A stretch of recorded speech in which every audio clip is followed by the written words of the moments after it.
少爷您醒了，老奴以为您熬不过来了。水，还有水吗？只剩最后小半碗了，老奴给您留着呢。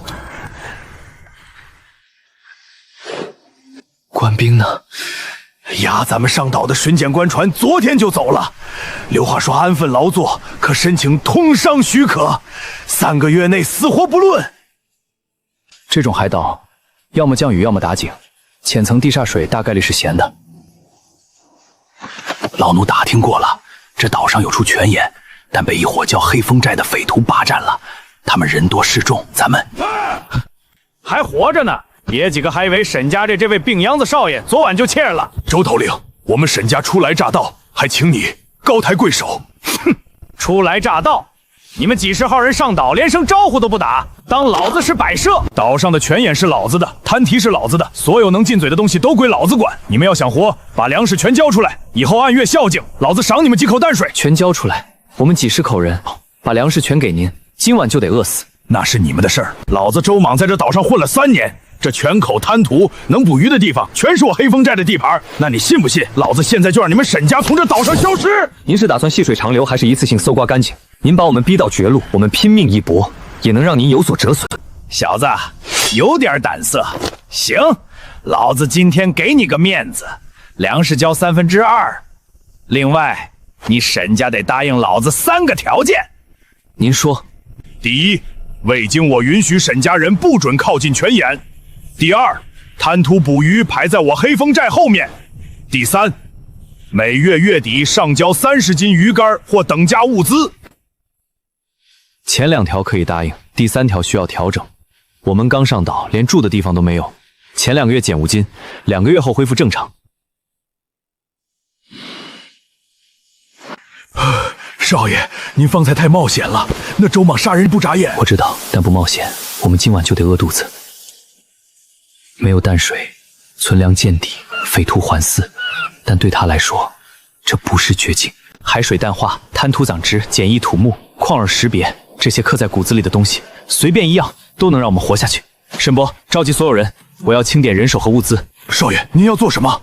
活下去，而且带着所有人一起活下去。沈家流放至此共计53人，60岁以上老人12，10岁以下孩童9，青壮男丁16，其余为妇孺。存粮粗粮约60斤。带着沈伯沿着岛礁走了一圈，确认了判断地表有任何淡水源，唯一的浅层泉眼在黑风寨营地那边，流量极小。少爷，要不老奴带人去跟周莽商量，每天多取点水回来。不行，那是他命脉，他不会松口。我们频繁去取水，只会让他觉得我们好欺负。海水淡化，太阳能蒸力，原理简单，材料和原理都不复杂。沈伯，我们还有帆布吗？沈家流放至此共计53人，60岁以上老人12，10岁以下孩童9，青壮男丁16，其余为妇孺。存粮粗粮约60斤。带着沈伯沿着岛礁走了一圈，确认了判断地表有任何淡水源，唯一的浅层泉眼在黑风寨营地那边，流量极小。沈伯，岛上有帆布吗？破的也行。官船倒是有几张旧帆，官兵走的时候没拆，去找人拆下来，再找大陶锅、木桶、贝壳、碎石。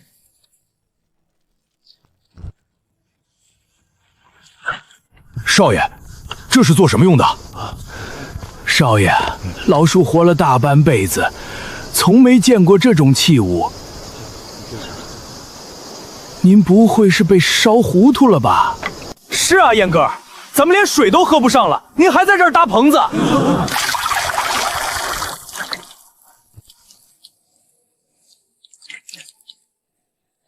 再等1个时辰。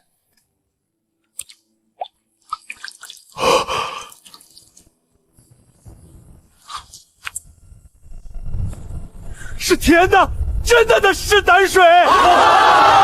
老天爷，少爷，您这是怎么做到的？海怎么就能变成淡水了？少爷莫不是得了神仙传授？不是神仙，是我以前学过一些海边的法子。大家排好队，先紧着老人和孩子喝，每人限量，不能一次喝太多。都听燕哥哥的，老人和孩子先来，青壮最后，谁都不许抢。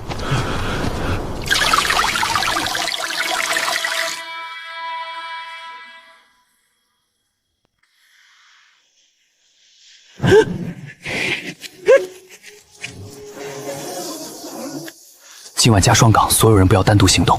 另外，把剩下的粮食分成5份，分别藏到不同地方。少爷，您是怕周莽能抢1次，就能抢第2次。他今天答应和平共处，不是因为他讲信用，是因为他觉得我们翻出他的手掌心。哥哥，您喝口水歇一歇吧。清婉，物资登记的事交给你，每一笔都要记清楚。我已经在记了。燕哥哥，您今天搭的那个东西，我从未见过有人能那样取淡水，您是怎么会的？以前在外头走动，跟海边渔民学的，以后这种话少问，也别往外传。谁？老子改主意了，淡水、制盐、捕鱼，你会的这些全得交给老子，不交，今晚你们一个都别想活。您是来抢这架取水棚子的，沈家还有52口人，我随便交一个，他也能搭。4成，不能再多。行，4成都4成，但小子你记住，在这岛上，我周莽说一不二。燕哥哥，他还会来吗？暂时不会，但咱们要在他变卦之前，把能做的事全做了。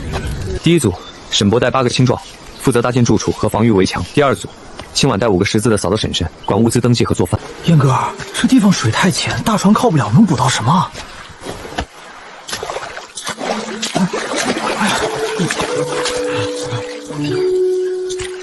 就是这儿了，把昨天搬来的石块、木桩全运下来。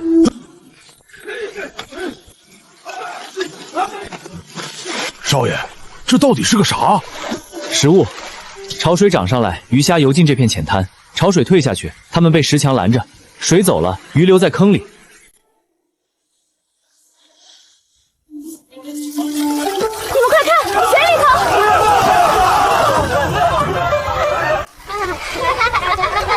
省着吃，加上盐腌干储存，够撑到下一轮潮汐。那咱们没有关盐，不做关盐，我改良一下，只做够咱们自己吃的。少爷，黑风寨又派人来了，说是周莽派来取水的。取水？沈少爷，这些鱼也是您抓的？水自己送上来的。看见了吗？他在数咱们有多少渔获。明天还会有人来，咱们时间不多了。今晚连夜搭棚，把渔获全部腌好，藏出山坳。今晚你带着识字的人，把这几天的物资账目全部誊写2份。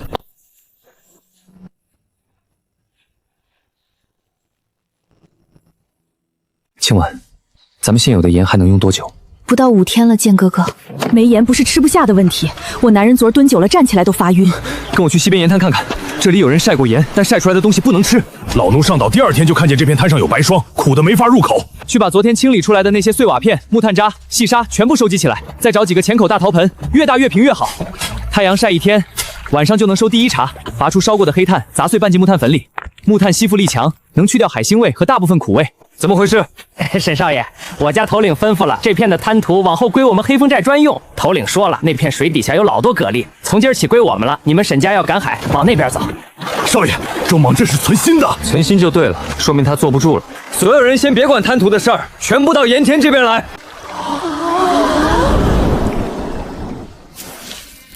不苦，真的不苦，比老奴在大陆集市上买的粗盐还干净。真的不苦，还有点甜味儿呢。少爷，您这手艺要是传出去，怕是连巡检司都得来求您。燕哥哥，盐的事记好了。另外，咱们这几天的渔获、淡水、柴火消耗我也都造了。做得很好。少爷，今天滩涂备战的事儿，您怎么打算？不急，周莽这是试探，等着吧。不出3天，他会派人来求我们换盐。快看，黑风寨的船又来了，不止1艘，3艘。沈家小子，听说你会制盐，你那个食物、那个取淡水的棚子全交出来。你想要制盐的法子，我可以跟您换。你有什么资格跟老子谈条件？您要我的法子，我要换3样东西。第一，那片浅滩赶海全还给我们；第二，往后黑风寨的人不准靠近我沈家营地30丈以内；第三，以后您寨子了也加供应。 3天后老子来取盐，要是拿不出货，你知道后果。少爷，您真要跟他做生意？不做生意就得打仗。今晚今天的账添一笔，把咱们每次给黑风寨的盐斤两换来的物资数量用油布包好，埋在食物底下。燕哥哥放心，我会记清楚每一个数。沈少爷，这是头领吩咐的，换您30斤细盐。今晚称30斤盐，记录在册。正生日，黑风寨以粗粮斗布1匹换细盐30斤。今晚，燕哥哥，这有什么不对吗？他说比官盐好，一个在海岛上躲了3年的匪徒。 哪来的正经官盐吃？就你一个毛都没长齐的小子，能搭出海水取淡的棚子来？能。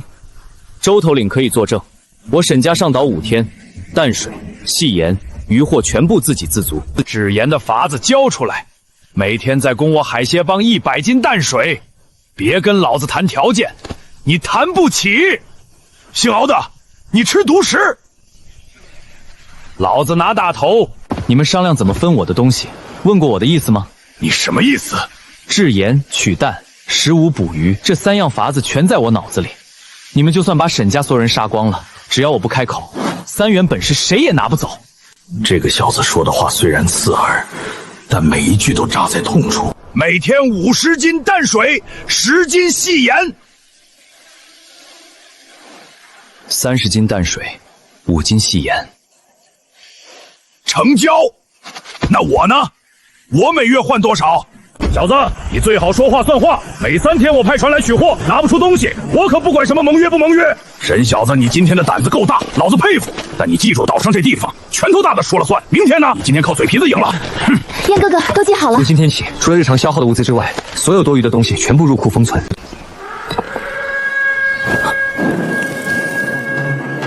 少爷，至少5、60人。所有人推进营地，青壮拿盾牌守前门，老弱进山腰地窖。今晚把盐罐砸了。燕哥哥，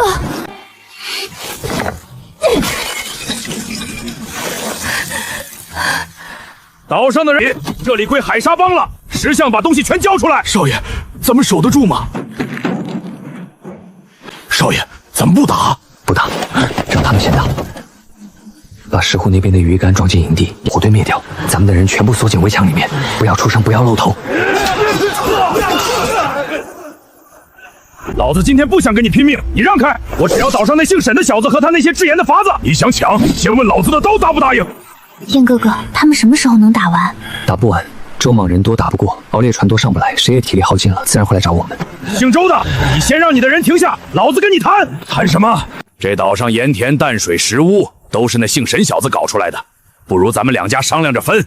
那小子不好拿捏，得让他自己愿意干。沈家小子，出来说话！再躲着老子一把火把你破墙全烧了！就你一个毛都没长齐的小子，能搭出海水取蛋的棚子来？能。周头领可以作证，我沈家上岛5天，淡水、细盐、渔获全部自给自足。制盐的法子交出来，每天再供我海协帮100斤淡水。别跟老子谈条件，你谈不起。姓敖的，你吃独食。老子拿大头。你们商量怎么分我的东西，问过我的意思吗？你什么意思？制盐、取蛋、食无捕鱼，这3样法子全在我脑子里。你们就算把沈家所有人杀光了，只要我不开口，3元本事谁也拿不走。这个小子说的话虽然刺耳，但每一句都扎在痛处。每天50斤淡水，10斤细盐。30斤淡水，5斤细盐。成交。那我呢？我每月换多少？小子，你最好说话算话。每3天我派船来取货，拿不出东西，我可不管什么盟约不盟约。沈小子，你今天的胆子够大，老子佩服。但你记住，岛上这地方拳头大的说了算。明天呢？今天靠嘴皮子赢了。燕哥哥，都记好了。从今天起，除了日常消耗的物资之外，所有多余的东西全部入库封存。少爷，咱们接下来怎么办？今天谈下来的和平，最多维持1个月，所以咱们得在这1个月内做3件事：把营地、防御、存粮、人手全部提到能自保的程度。燕哥哥，你真的不怕吗？怕，但是怕也得往前走。我们身后53口人，退一步就是死。明天天亮之前，别让任何人出营地，有人在外面盯着我们。天亮之后，你带2个人去东岸那片礁石后面看看，是不是有新鲜的船体刮痕。少爷，是谁？黑沙旗、四方山横、巡检司周芒，还有今夜那艘无期小船。这岛上的水比他想象的要深得多。沈伯，你发现没有？这2天黑风寨的哨兵换得比以前勤了。老农也注意到了，往常一个哨位能蹲1整天，这2天半天就换人，换下来的脸色都不太好看，像是饿的。沈少爷，您找我？你来的正好，这槽子里头堵了，你把底下那块石头抠出来。沈少爷，没堵着东西啊。啊，跑了这么多回腿，头一回有人给口吃。回去的路上小心，这2天风大。少爷，您这是？如果沈父回去能把这块鱼竿藏起来自己吃，如果他交上去给周莽，说明他还在忠心办事。小的不是生来当匪的。3年前老家遭了水灾，就剩小的跟我娘。我娘腿脚不好，上岛以后周莽嫌她没用，不给分粮，小的只能出来跑腿换口吃的。沈父，如果我说你娘可以搬到沈家营子里来住，你愿不愿意过来干活？沈少爷，您说真的？能，小的能，小的替我娘给您磕头了。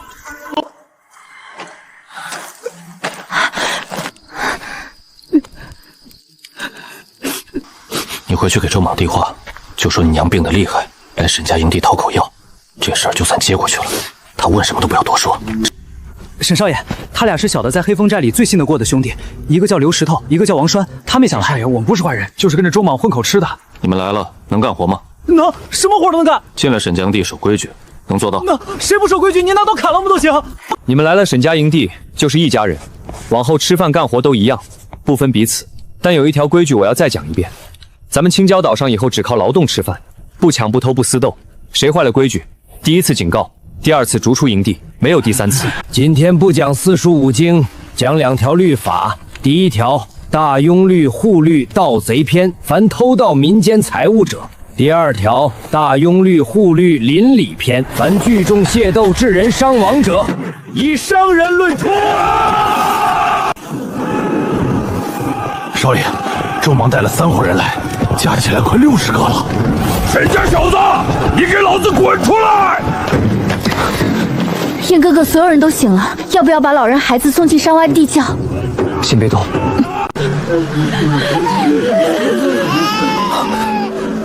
沈伯，拿一面白布来。少爷，许白起，我一个人出去跟他们谈。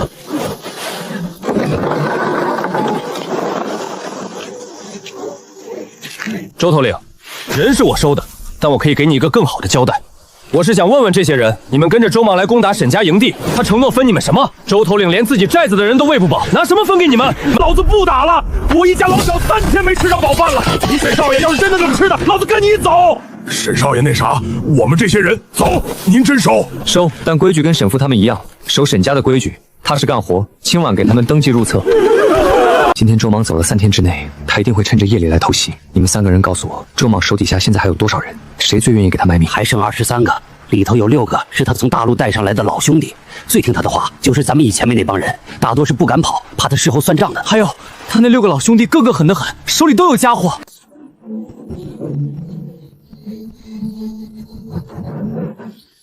你们能联系到那10几个不敢跑的吗？能，我弟还在里面呢。沈少爷，您是想办法透个消息给他们，后天夜里周莽要带人来打沈家营地。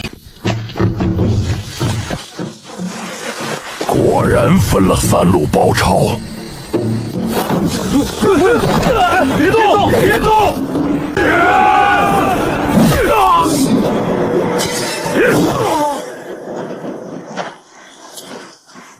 要杀就杀，老子不跪你！我不杀你，周头领，我给你2条路。第1条，你跟你的人留在岛上，以前的恩怨一笔勾销。第2条，你带着愿意跟你走的人，坐船去西北面块没人住的礁石岛。是走，我送您上船。第1条，把人带进营地安置，准备热饭热汤。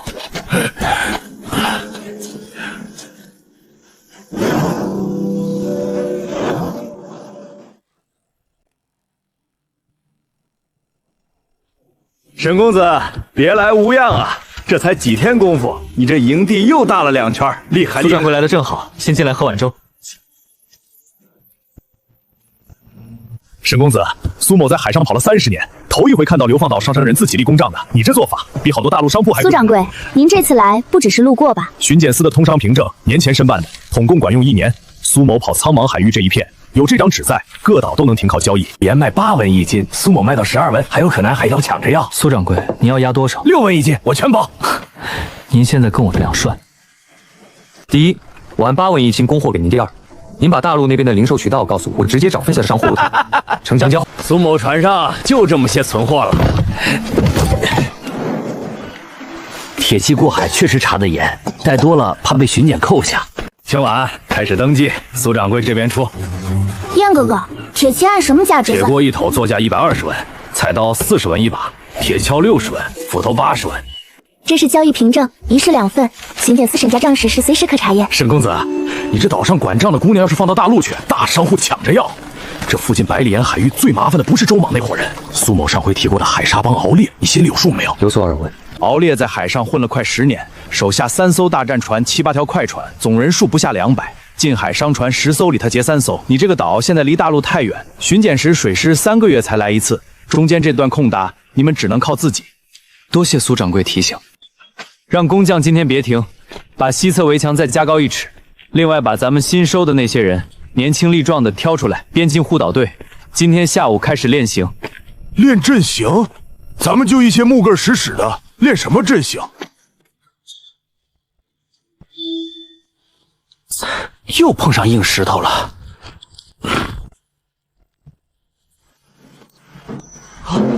沈博，清开周围。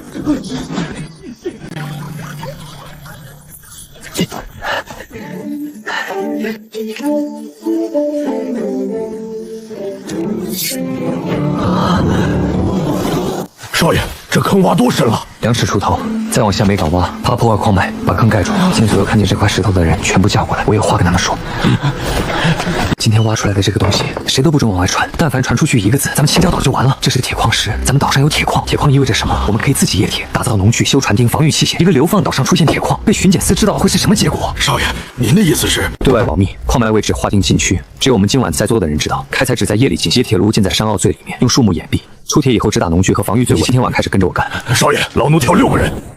散了吧，该干嘛干嘛去，明天一切照常。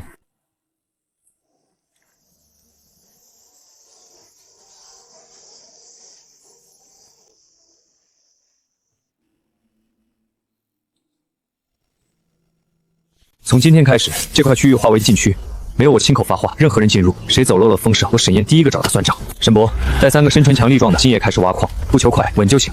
挖出来的矿石堆在树林最深处的隐蔽石缝里，等积攒到一定量再说冶铁的事。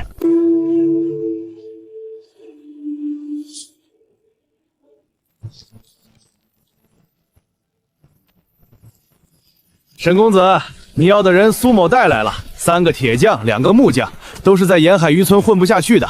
苏某没收他们船钱，算送你的见面礼。俺姓马，叫马大柱，打铁打了25年。这2个听苏掌柜说这儿有活干，都是3时来试试。今晚记名入册。俺在渔村饿了2天没舍得买米，上船的时候兜里只剩7文钱。苏掌柜不收船钱，沈公子你2话不说就管饭，俺老马这条命我好好给你。马师傅，我岛上有些铁活想请你干。天就有了，今晚你们先歇着，明天早上我领你们去看地方。沈公子，这是铁矿石，你在哪儿找到的？就在附近。马师傅，你能冶铁吗？俺老马打了25年铁，从炼毛铁到打菜刀全干过。这块矿石低，起码5成平原出铁。你给俺搭个炉子，5天之内俺给你出第1炉铁。不用太讲究，土坯垒个高炉，底下1米深的风道，顶上留出烟口，旁边搭个鼓风用的风箱就行。木炭和矿石分层填进去，烧上3天3夜就能出铁水。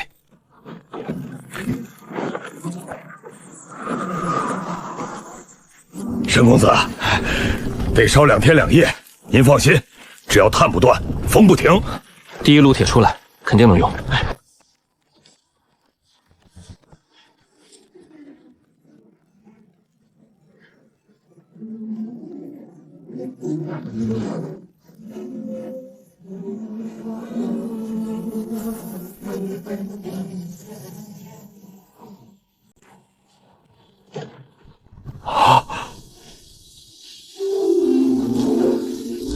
沈公子，你们这是盖了座镇子，路都铺了。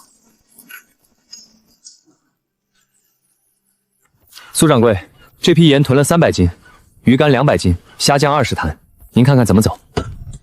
沈公子，你这工匠区也建好了？收了几个人，帮岛上打些农具。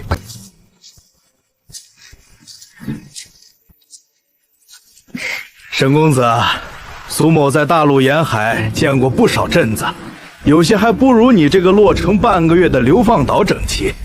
苏掌柜，您这2天在海上跑，有没有见到什么异常的船？异常的船？你指什么？没有挂旗帜的，船速特别快，船身窄长的。没注意，怎么了？没什么，您路上小心。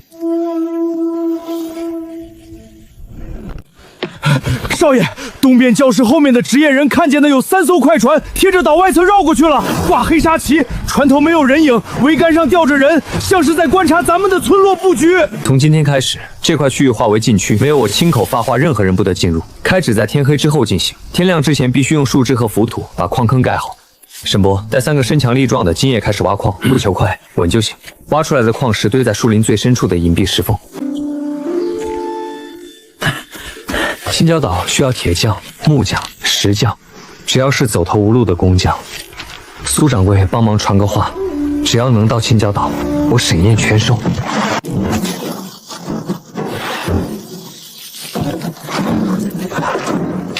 成了，纯度高，比俺在大陆上炼的矿石还干净。沈公子，你这矿脉了不得，出铁率少说60%往上。马师傅，这个液铁的法子能不能再改良？现在烧一炉要2天2夜，太慢了。能不能把炉膛加高，风道从侧面改成底下，让火烧得更均匀？妙啊！以前俺们都是侧边进风，火苗往上走，矿石堆得厚了，底下的烧不透，要整个炉膛都能烧透。沈公子，您这主意俺跟人学了大半辈子都没想出来。耐火泥加碎陶片，比例3:1，拌透了抹在炉底和炉壁上，晾干3天再用。炉笼加高1尺，出铁槽挖深2寸。马师傅，你按这个别搭，搭好了让沈博来叫我。矿坑每天只采2个时辰，天一擦黑就停。采出来的矿石当场打碎装筐，部队在坑边过夜。每天收工前把坑口用树枝盖死，不留痕迹。好。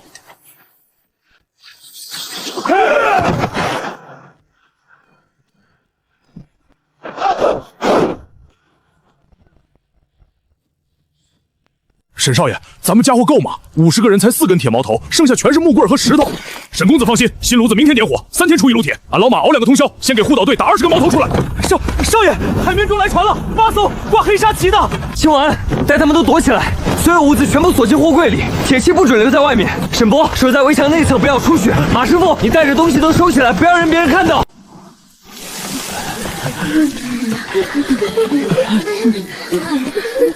沈清婉，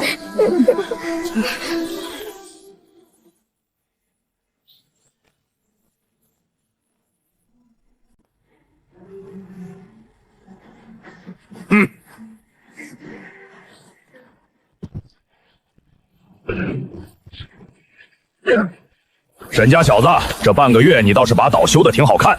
敖头领笑着不错哦。我今天带了船和人，哼，你岛上这点石墙木棍塞牙缝都不够。小子，识相的话，把你这岛上的东西全交出来，我心情好，可以饶你们沈家一条出路。敖头主，我岛上的人不分男女老幼，加起来100多口。你今天要什么都可以谈，但你若要动我的人，休想！我家头领说了，今晚先不动你们，但该看的他都看见了，该数的也都数清了。3天之后，头领要一个答复，交还是不交？答复不到，到时候来的就不是8艘船了。没走，他们扎在咱们家门口了。少爷，他们就走了。这是围困不进攻，但堵着所有航道，看我们能耗多久。3天，少爷，3天后怎么办？给3个方向的近海航道，只剩西侧10户那边水深太浅，大船过不来。苏淮安的商船短期内靠不了岸，咱们被拒绝外援。马师傅，铁匠组接下来3天全力打矛头建立，其他的暂时停下。好。刘师傅、陈师傅，船做结实点，3天内至少改完3艘。没问题。沈博，护岛队从今天开始练阵型和射箭，已经赶了一批木剑与盾牌。张大壮，你带3个水性最好的去探一下对面的情况。沈少爷您放心。物资盘完了没有？上面每一笔记录的清清楚楚，省着吃至少撑半个月。铁器呢？现有赶了一批东西，连新一炉赶一批吗？够了，今晚你带着所有人把东西也搬进去，外面打起来的时候你不准出来，地窖门从里面关好。我知道了，燕哥哥你小心。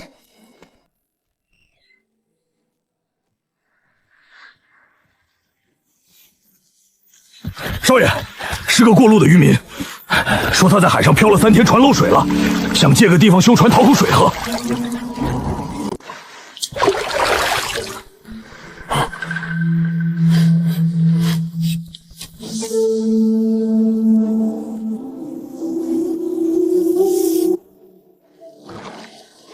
看见了吗？那是斥候。老农业船漏就这漏得夸张，可补船的时候手法比年轻后受审还快，根本不像是惊慌失措的样子。老烈等不了3天，他他今晚就要我们的。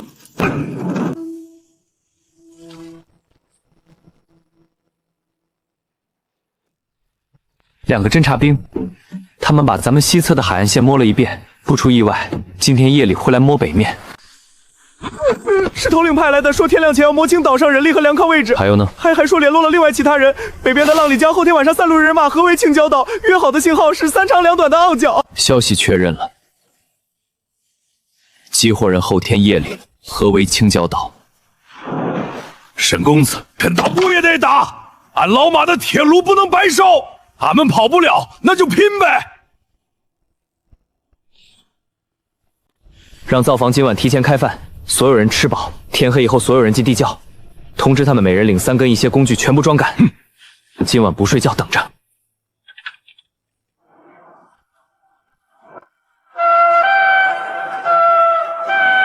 都听见了吧？3伙人连耗子都吹不到一块儿去，上了岸更是一盘散沙。少爷，东边先动了。熬猎的小船放下来了，7、8条往这边划。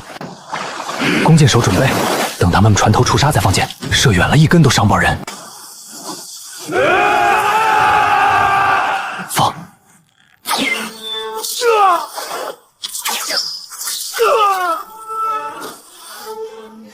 他们到墙根了！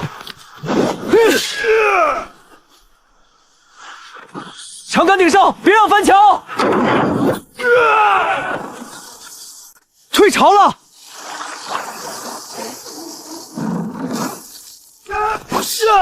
北边怎么样了？北边还没有动静，浪里礁的船好像没过来。南边呢？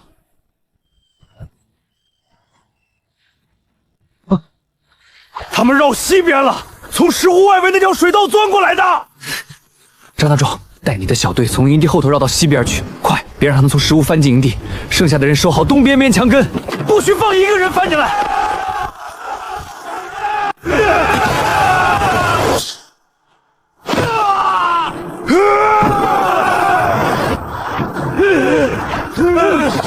别动，站着别动，等潮水回来，你们自然能退。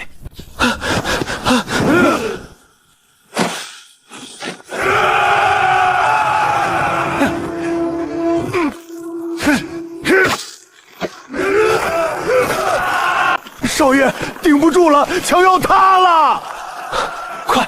快，去灶房把那半缸废油端来！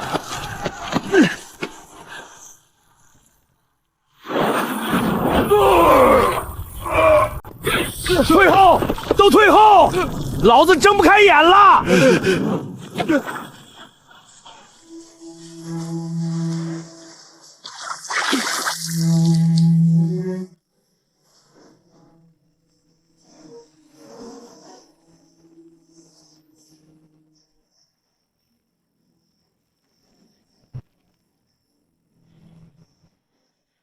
收兵！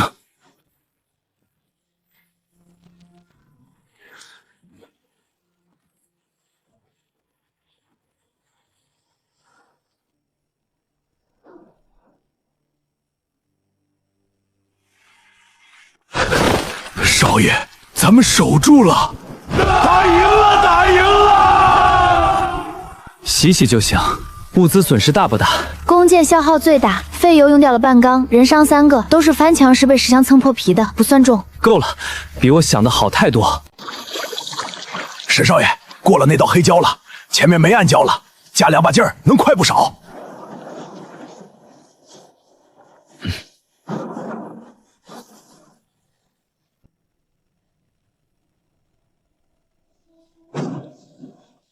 我是青礁岛过来的，有要事跟岛上主事的人商量。青礁岛就是那个最近做出戏言的岛。敖烈率3伙人围攻青礁岛的事，你们听说了吗？听说了，昨烈日号角上，我们岛上的人一宿没敢睡。敖烈没有攻下来，但他封锁了青礁岛所有航道。我今天来是想问各位，他攻完青礁岛，下一个会是谁？干了，反正再被抢下去也没活路了，跟你们青礁岛绑一块儿，好歹有口闲言吃。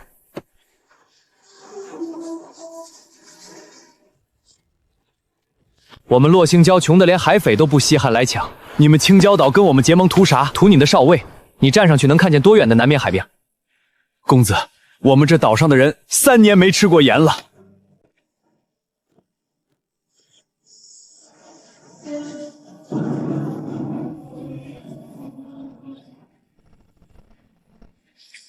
少爷，成了，成了。小苍友和洛星娇都愿意联防，小苍友出些人，洛星娇也一样，随时可以过来帮忙。另外，以后预警信号统一用我们的，白天几面红旗，夜里支几堆火。他分兵去堵南北两座岛，中间就空出来了。我们偏不往他堵的方向走。明天我亲自带人去洛星礁运一批盐过去，走最西边的深水区绕过去。他根本没想到我们会走深水。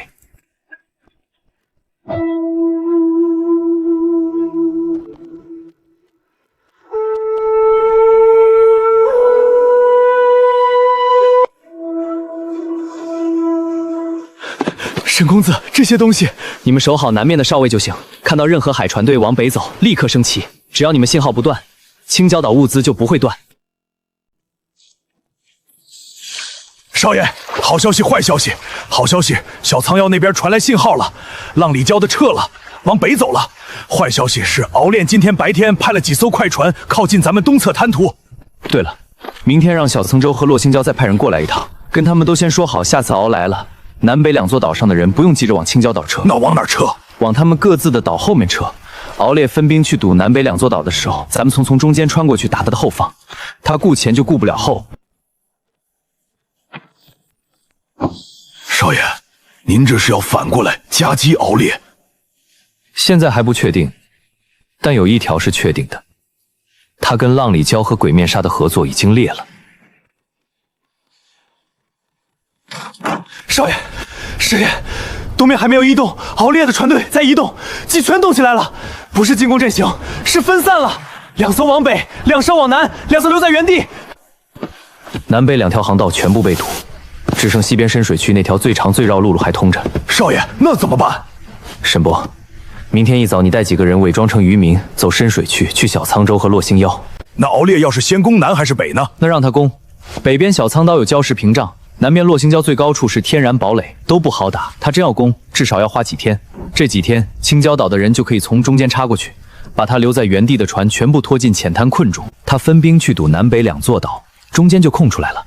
我们偏不往他堵的方向走。明天我亲自带人去洛星礁运一批盐过去，走最西边的深水区绕过去。他根本没想到我们会走深水。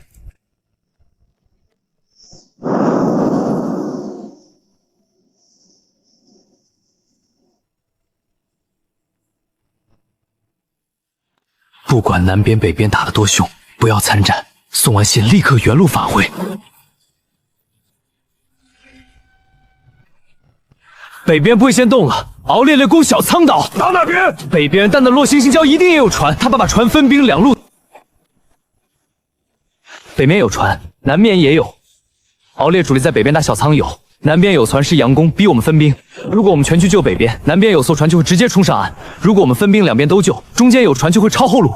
那怎么办？南面有艘船是佯攻，但佯攻也得做样子。洛星礁的地形我知道，南面全是浅滩和礁石，船靠不了，他们自己能守住。我们不需要往南派兵，敖烈的主力去打小沧岛了。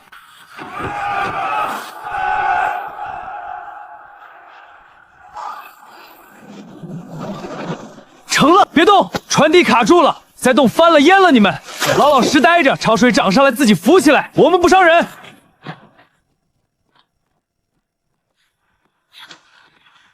北面撑不住了，得去救人，但营地需要防守。南面的杨宽随时可能能变真打。沈清婉，你把物资柜打开，把所有弓券分给灶房和作坊里的人，能拿得动的也发一把。有人冲进营地就砸，别怕。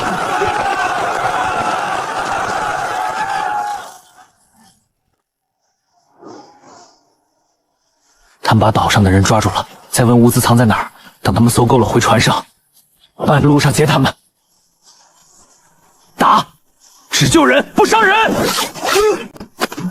跑，往青礁岛方向跑。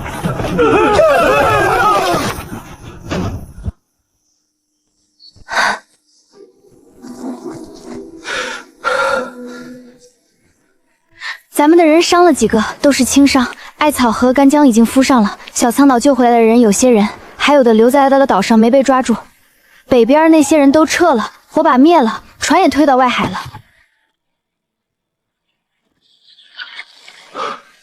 少爷，北边小苍肉打成那样，咱们只折一个人，留空岛给他打。他们提前把所有转移到岛后宣射洞里。今天打这一仗也是告诉敖烈三岛联防不是说着玩的。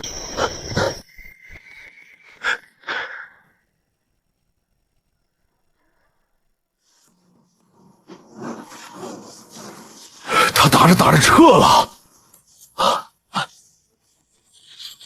少爷，敖烈撤兵不是为了跑，他是去搬救兵。他往南走，那是巡检水师巡航的必经路线。敖烈在海上混了快10年，手里不可能没有贿赂沿岸官吏的门道。少爷，出事儿了！浅滩上卡着那几艘船，跑了个人。怎么回事？值夜的后生打个盹儿，船上有一个潮水涨高了1截的时候跳进水里游出了，天亮才发现少了一个，顺着水迹追到西边那片礁石区就没影了，人已经跑远了。那人是什么时候跑的？估摸着是3更前后，潮水涨起来那阵。3更跑的，游到外海至少1日晨，天亮前消息能到敖烈手里。现在已经是上午了，青礁岛西侧守备空虚，从那边翻墙进来最省力。少爷，那咱们赶紧把西墙加高啊！不加，取一半出来，把尖头磨钝一点，不用太锋利，斜着插在第3层坑底的木板上，人踩上去扎脚，但不伤命，跑不动就行。明白了，俺这就去磨。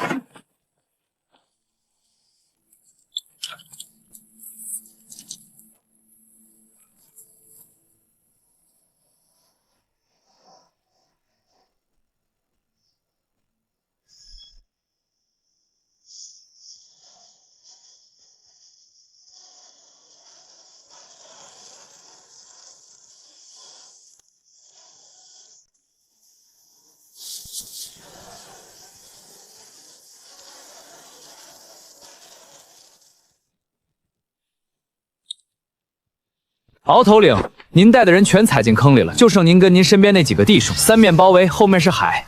你要是愿意的，让青礁岛踏踏实干活过日子，我就收；你要是愿意，天亮之后少让开，我放你路。您带着愿意跟您走的人回船上去。你放我走？放，但是只有这一次。谢姐姐。行了行了，都别嚎了，跟丢人现似的。但是这批崽子愿意留的你留着吧，我以后不带他们了，省得送死。我不留。小子，你岛上的粥比老子船上煮的好喝。盐放的足。少爷，真放他走，他回去还会带人来。他说手底下兄弟有一袋栽在了坑里，关在了棚里，留下的全是有用的人。他回海上只剩一条破船，那几个商人，浪里蛟和鬼面纱，谁撼得起他？什么事儿？不是海匪的船，那旗子老奴没见过。那是海商联盟的信旗。苏掌柜上回提过，远海那些持证通商的大商户联合起来搞了一个商会，统一信旗就是白底黑圆环。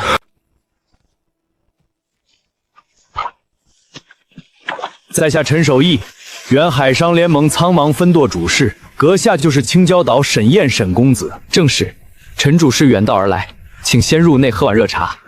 可以谈，可以谈，但青礁岛不替任何人打仗，讲规矩的人同上。联盟想跟青礁岛做个约定，往后海商联盟的通过苍茫海域一段时间，联盟按月支付所有的物品都可以折算。另外，联盟想请青礁岛出面调顶，在苍井海块互不侵扰的航区，海委、海商、守岛百姓各走各的道，三方互不越界。好，3个问题我一并回答。第一，巡检4边联盟有门路，下个月就可以帮把青礁通商资格办下来。第二，海匪那边联盟会派人去谈，开出一个让3方都能接受的分区方案。第三，联盟里头确实有人跟敖烈有旧交，但正因为如此，联盟才更想把这条航道管起来。那材料里面夹了别人的诬告信，巡检司分得清哪份是咱们的，哪份是假的吗？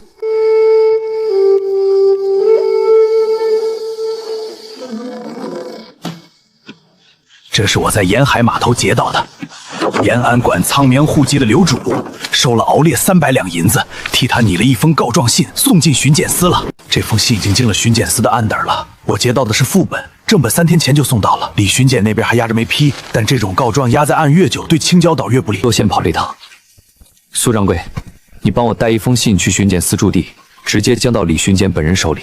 另外，帮我打听2件事：陆4背后还有没有更大的官，以及这笔贿赂走的是谁的门路？有人往巡司告了咱们一状，说咱们私造贴器，聚众割据。下个月船带船来巡航的时候会当面对提，有信的，有账册的，有人证的，全都准备好。私造贴器，俺们打的那些菜刀短锹全在我账册上登记了，哪一件也没流出岛外。告状的人他妈的是瞎子！他看得清清楚楚，正因为清楚才要倒打一耙，所以我们要比他们准备的更周全。沈伯，防御这边从明天开始进入北阶段，辽墙再加1尺，台加一层木板，渔船上所有斜挡板重新检查一遍。马师傅，铁匠组器械分开2个仓分放，所有铁器的出库领用记录全部更新。那心里有数了。工匠组把所有的工记录理一遍，哪天盖了哪间棚子，用了多少木材，谁经的手，全部写清楚。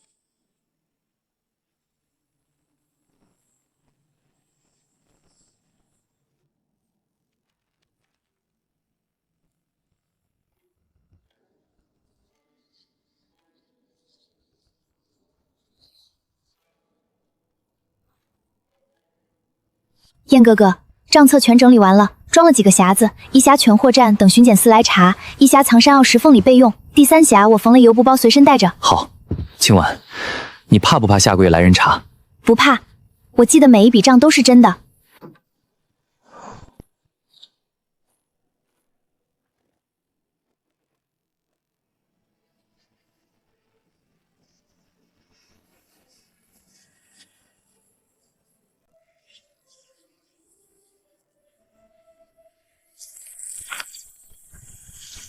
少爷，水师来了也不怕了，咱们这墙比熬炼那回砸的段结实了3倍。沈伯，派人再去小沧州和洛星礁各走一趟，把下月可能来人的消息提前告诉他们。如果巡检司的人来了，要问3岛联防的事儿，让他们照实说就行。3岛互助，共享住，共享预警，不藏不瞒。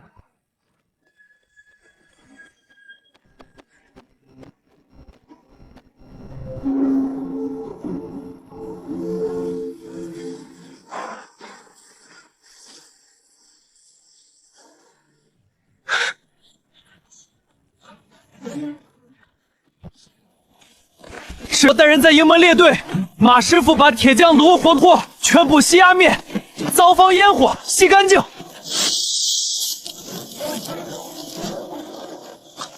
起来了吧，本官来苍苗群岛寻豪峰关于青礁岛的报函，索性提前几天过来实地管事。人流放沈家庄沈燕负责岛上所有事务。报着什么？青礁岛全部账册、盐粮出入账、物资储备、人口户籍册、商税存值，从登岛第1天起至今，每一笔记录都在里面。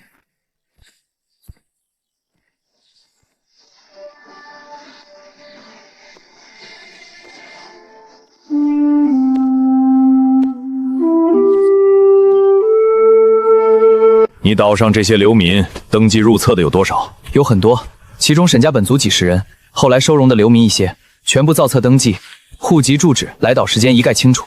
清婉，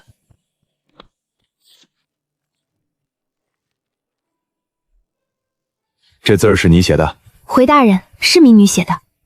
你是沈家什么人？沈家旁支，沈燕的堂妹。岛上物资账目、人口登记都由民女经手。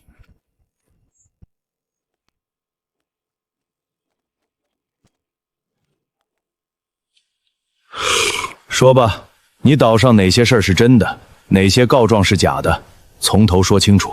登岛第1天，水咸土易，我们先搭了蒸撩器解决饮水，就是窗外那批。缺盐就改良了晒法，缺铁就找了矿脉土法冶铁，这些是产出记录。流民来了就按劳力分工，黑风寨归附时也签了同状，都在这些册子里。你封告状说你私造铁器，你岛上铁器有到何处？铁器全在账册册第2笔47页起，现有铁头头84铁菜2把，铁锹15把，斧头顶钉钉300余枚，其中防御器械全部锁在铁器控住，每件出处需要训完归还登记，农具和炊具分发给各户使用，无一流出岛脉。大人若不信，可以当场清点。人口安置、盐田产量、通商渠道、缴税记录都在这儿了。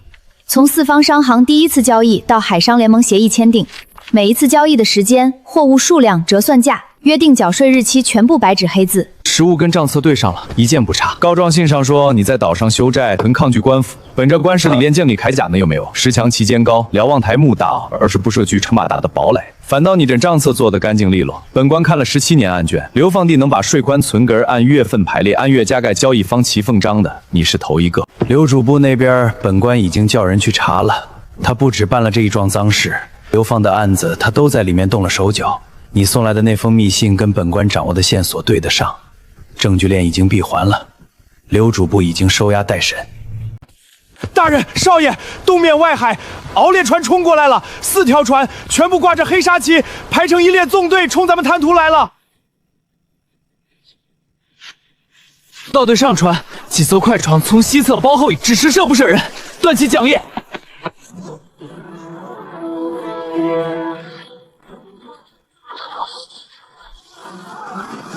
别让他往南跑！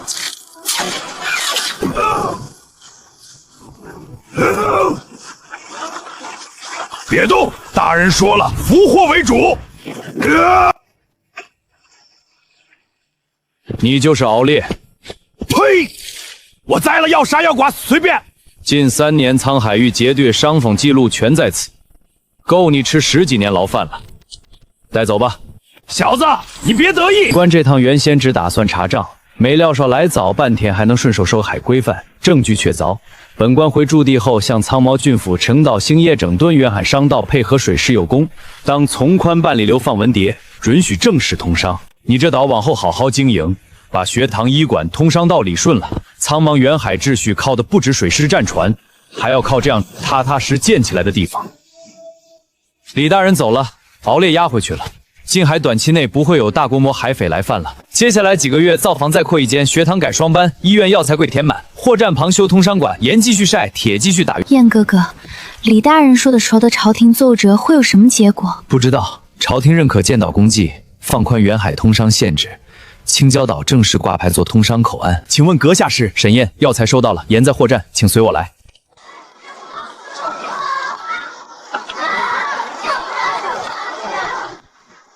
燕哥哥，今天来的船比上个月全月都多，货站的账册又得换新信子了。青礁岛正式挂牌为通商口岸，盐、鱼、铁器3类货物允许持证出港交易。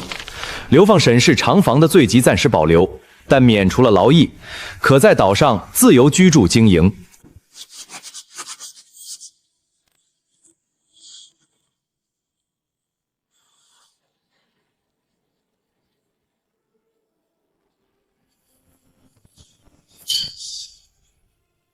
青礁岛从最初几十口流放罪犯的临时营地，变成了一座常住人口超过100的通商小镇。主路两侧大大小小铺子开了10几家，每家铺早朝铺的门口都挂着沈清婉统一发的编号木牌。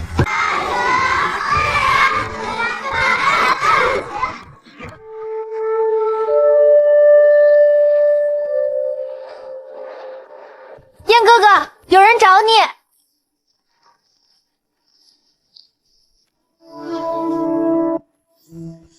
这封信，当年参奏沈家祖父的那份证据是伪造的，背后操纵的人涉及一场与远海各群岛利益输送有关的朝堂博弈。沈家祖父是替真正的幕后人物背了黑锅。青礁岛通商口岸获批的消息已经在京城传开了，那位大人盯上了这座岛，已在暗中布子。沈公子若想保全岛上基业，务必尽早摸清当年全案的所有涉案关节，找到那份伪造证据原件。燕哥哥，你还记得沈家当年是怎么获罪的？信里写的正是这件事。当年参奏祖父的那份证据是伪造的，背后涉及朝堂博弈，祖父是替人背了黑锅。京城那封信里写的每一个字儿，我都已经记在了脑子里。信烧了，内容还在。